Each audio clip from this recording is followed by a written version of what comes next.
Hi YouTube my family members, ఎలా ఉన్నారు అందరూ? సో మీ అందరితో ఒక విషయం షేర్ చేసుకోవాలనుకుంటున్నాను. నా చిట్టి తల్లి కనిపిస్తుంది. ఇది నా ప్రపంచంలో వచ్చినాక నా కష్టాలన్నీ తొలగిపోయాయి అనుకున్నాను. చాలా సంతోషంగా ఉన్నాను నా చిట్టి తల్లితో. తను వచ్చాక చాలా మారిపోయాయి. ఈ బంగారు తల్లి కేవలం ఇది నాన్న కూతురు. కొన్ని రెస్పాన్సిబిలిటీస్, ఫ్యామిలీ అన్నాక ఇద్దరు కష్టపడితేనే ఉంటుంది జీవితం. ఫ్యామిలీ అంటారు, కానీ ఇద్దరిలో ఒకరే కష్టపడితే ఆ ఫ్యామిలీ ఒక రెస్పాన్సిబిలిటీ ఒకరే తీసుకుంటే ఒకరు దూరం అవ్వాల్సింది నా కూతురు ప్రేమకి.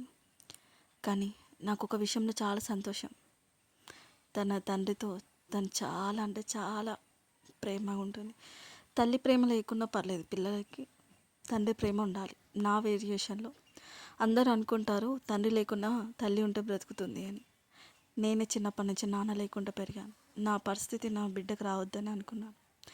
సో ఇదంతా చెప్తుంది అసలు ఏంటిది ఏమైంది అని చెప్పేసి మీరు అనుకోవచ్చు. అందరి లైఫ్లో నేనేం హ్యాపీగా లేను. సో అందరి లైఫ్లో ఎలా ఉంటుందో నా లైఫ్లో కూడా అంతే. నా చిట్టి తల్లిని చూసుకోవడమే నాకు ఒకటి అనుకున్నాను. బట్ మనం ఒకటి అనుకుంటే దేవుడు ఒకటి తలుస్తాడంటే అది ఇదే కావచ్చు. సో 2017లో మ్యారేజ్ అయింది. తర్వాత 3.5-4 years తర్వాత పాప. ఈ బంగారు తల్లిని చూసుకోవడమే. ఈలోపే మా హస్బెండ్ కొద్దిగా హెల్త్ బాగాలేదు, ఇష్యూ ఉంది. బై బర్త్ నుంచి ఒక కిడ్నీ అనేది ప్రాబ్లం ఉండేది. అది సరిగ్గా చూయించుకోలేక, సరిగ్గా తెలియక, ఫ్యామిలీ మెంబర్స్కి తెలియక అది ఎక్కువ సీరియస్ అయిపోయి, సో తర్వాత 2 years తర్వాత, అది పాప పుట్టిన 2 years తర్వాత తెలిసింది. సీజర్స్ లాగా వచ్చేసి కిడ్నీ అనేది డ్యామేజ్ అయింది. కానీ ఎంత ఏ పరిస్థితుల్లోనైనా నేనున్నాను అనే ఒక ధైర్యం ఇచ్చేది మాత్రం అది ఫ్యామిలీయే. కొన్ని టైంలో సపోర్ట్ ఇచ్చారు, బట్ అన్ని విషయంలో అయితే ఎవరైతే శాశ్వతం కాదు. ఎవరిని అంత గుడ్డిగా నమ్మొద్దని నేను చెప్తూ ఉంటే ఎవరు వినిపించుకోరు కదా. నార్మల్గా నువ్వేంటి చెప్పేది అన్నట్టు వస్తారు. కానీ మనకంటూ ఒక ఫ్యామిలీ ఉంది, కూతురు, పెళ్ళి చేసుకుంటే వైఫ్, కూతురు అని. సో వాళ్ళ గురించి ఆలోచించాలి. సో మీరు కూడా ఇలానే ఆలోచించకుండా మీ సెల్ఫ్గా మీరు వెళ్ళి ఫ్యామిలీని మాత్రం రోడ్ పైన పెట్టొద్దు. సో మీరున్నంత వరకు ఏ రిలేషన్ అయినా బెల్లం ఉన్న దగ్గర ఈగల వాళ్తూ అని అంటే ఏమిటో అనుకున్నాను. సో అది నిజమే. ఏదైనా మనీ ఉన్నప్పుడే అందరు ఉంటారు, మనీ లేకపోతే ఎవరు ఉండరు. సో అలానే ఒక వ్యక్తి పర్సన్ ఉన్నప్పుడే అన్నీ ఉంటాయి, అతను లేనప్పుడు అంత ఉండదు. సో ఓన్ రిలేషన్స్ అయినా బ్లడ్ రిలేషన్స్ అయినా నా మైండ్ సెట్లో నేను ఫేస్ చేసిన దాన్ని బట్టి చెప్తున్నాను. మన ముందు మనతో మాట్లాడే వాళ్ళని అంతా గుడ్డిగా నమ్మకండి. సొంత తల్లిదండ్రులైనా కూడా అంతే. సో ఎవరు మన వాళ్ళైతే కాదు, మన వాళ్ళు అవుతారని కూడా మనం ఆశించొద్దు. మా హస్బెండ్ డే బై డే డయాలసిస్కి వెళ్ళి వచ్చేవాడు, నేను డ్యూటీకి వెళ్ళేదాన్ని. సో మా పాపనే చాలా అంటే చాలా కేర్గా చూసుకునేది. వీళ్ళిద్దరు నా కిడ్స్, పాప బాబు. I'm so happy.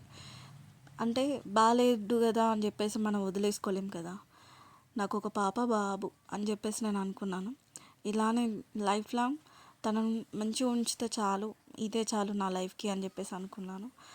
కానీ ఏదో ఒక రూపంలో అనేది ఒకటి శని అనేది ఉంటుంది కదా. సో అలా ఉంది. డయాలసిస్ పేషెంట్స్ వాళ్ళకి అంటే మీకు మ్యాక్సిమం తెలిసి ఉంటుంది. ఇప్పుడు అందరికీ ఇంతకుముందు ఎలా ఉండేదంటే పురాణ కాలంలో 1000లో ఒక్కరికి వచ్చే ప్రాబ్లం ఇప్పుడు 1000లో ఒక్కరికి లేదు, మిగతా వాళ్ళందరికీ ఉంది, కిడ్నీ నెఫ్రోటిక్ సిండ్రోమ్ అనేది. సో అది చాలా కేర్ఫుల్గా ఉండాలి. పెయిన్ కిల్లర్స్ అస్సలు యూజ్ చేయొద్దు. సో స్ట్రెస్ తీసుకోవద్దు. అది ఏదైనా చిన్నప్పటి నుంచి ప్రాబ్లమ్స్ ఉంటే క్లియర్ చేసుకోవాలి. ఎందుకంటే ఒకవేళ ఆ ప్రాబ్లం ఉన్నది అని మీకు తెలిసి ఉంటే దయచేసి పెళ్లి చేసుకోకండి, ఇంకొకరి లైఫ్ నాగం చేయకండి. అలా మీ ఫ్యామిలీ మెంబర్స్ని కూడా ఎవరైనా అవతల ఒక అమ్మాయి అని అంటే అది మీ కూతురు కూడా అవ్వచ్చు రేపు. అనవసరంగా వాళ్ళ లైఫ్ని చేసి ఒక చిన్న పిల్లకి, ఒక చిన్న పాపకి తండ్రి లేని కూతుర్ని చేయడం ఇది కరెక్ట్ కాదు. బట్ ఈ సొసైటీ అనేది కొద్దిగా ఉంటుంది, సెల్ఫిష్ అనేది ఉంటుంది కదా. అది చాలా అంటే చాలా ఉంది, ఒక్కటి కాదు రెండు కాదు, అన్ని వైపులా. కానీ ఒక విషయం కొందరికైతే తెలియనిది ఏంటిదంటే చనిపోయినప్పుడు పిడికడు మట్టి కూడా తీసుకెళ్ళలేము అనేది కొద్దిగా మైండ్ సెట్ అనేది ఇంకా లేదు. ఎంత ఏజ్ వచ్చినా బుద్ధి రాదనంటే ఇదే కావచ్చు.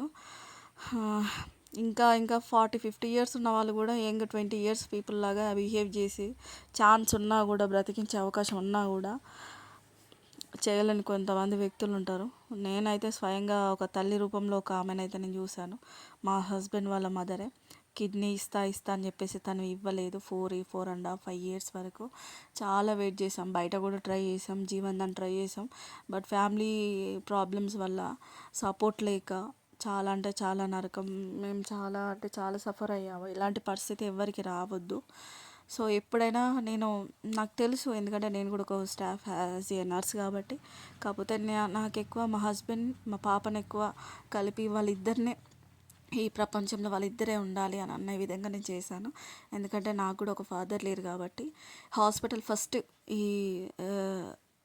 ఈ హాస్పిటల్ ఫస్ట్ అంటే ఫస్ట్ అడ్మిట్ అయ్యారు. అప్పుడు మా పాప చూడండి అసలు ఎప్పుడు వస్తాడు బయటికి అని చెప్పేసి చూస్తూ ఉండేది. అలాంటి అసలు ఎవరికి రావద్దు, అడుగుతూనే ఉండేది. ఇలాంటి ప్రాబ్లమ్స్ అయితే ఎవరికి రావద్దు. నేనైతే చాలా ఫేస్ చేశాను. అలాగా అసలు ఎవరు ఉండొద్దు. ఎప్పుడైనా డాడీ డాడీ అని చెప్పేసి. అలాగే మా హస్బెండ్ కూడా చాలా మంచివారు. తను ఎలా అంటే పాప కోసం థర్డ్ ఫ్లోర్లో మేము ఉన్నాము. పాపను పైకి రానివ్వట్లేదు చిల్డ్రన్స్ని. సో ఎలా ఎలా అని చెప్పేసి లాస్ట్కి పాప కోసం ఇంటికి డిశ్చార్జ్ చేసుకొని మరి వచ్చేసారు. ఏదైతే డయాగ్నోసిస్ ఉందో ఒక ఫ్యామిలీ, ఒక బ్లడ్ రిలేషన్, దానికి ఒక డాటర్ అండ్ ఫాదర్ అనేది నిజంగా రియల్ అంటే చాలా అది దానికోసం ఎంతకైనా దేనికైనా వస్తారని అనుకున్నా. ఫస్ట్ అటెంప్ట్ ఇది. చాలా కేర్ఫుల్గా ఉండాలని అనుకున్నాను. తను ఇంకా చాలా హ్యాపీగా ఉంచాలని చెప్పేసి వీళ్ళిద్దరికి ఇంకా ఎక్కువ కేటాయించడం, వీళ్ళతో కూడా టైం స్పెండ్ చేయడం, డ్యూటీ చూసుకొని ఇంట్లో చూసుకొని ఫ్యామిలీ మెంబర్స్ చూసుకోవడమే సరిపోదు. ఇంకా ఇంకా చేయాలని చెప్పేసి అనుకునేదాన్ని. చాలా అంటే చాలా హ్యాపీగా ఉండేవాళ్ళు. వీళ్ళని చూస్తే నేను చాలా హ్యాపీ. ఎంత స్ట్రెస్ ఉన్నా మన ఫ్యామిలీ వరకు మన ఫ్యామిలీని నవ్వుతూ ఉంటే చూస్తే ఎంత బాగుంటుందో. ఎవరు మనకైతే సపోర్టెడ్గా ఎవరు ఉండరు. ఉంటారని అనుకోవడం భ్రమ. నేను ఇంతవరకు నేర్చుకున్న అన్ని డౌన్ పొజిషన్లోనే ఉన్నా. మనం ఎవరైనా డౌన్లో ఉన్నప్పుడు పైకి లేపుతారని చెప్పేసి అనుకోవడం చాలా తప్పు. మనకు మన లైఫ్ పార్ట్నర్ సపోర్టెడ్గా దొరకడం నిజంగా చాలా అదృష్టం. బట్ అదృష్టం లైఫ్ లాంగ్ ఉండకపోవచ్చు కూడా. లేనప్పుడు ఎలా ముందుకు వెళ్ళాలనేది మాత్రం నేను చెప్తాను మీకు. నా లైఫ్లో చిన్నప్పటి నుంచి నాకు 16-17 ఇయర్స్కే మ్యారేజ్ అయింది. సో ఏం తెలియని వయసులో మ్యారేజ్ అయింది. ఎలా క్యారీ చేయాలో కూడా తెలియని టైంలో బేబీ వచ్చింది. నా అదృష్టం అంటే మా బంగారు తల్లి మా హస్బెండ్కి చూడండి, ఈసారి మా పాప గట్టగానే తను ఎంత అంటే ఎంత హ్యాపీగా ఫీల్ అయ్యారు.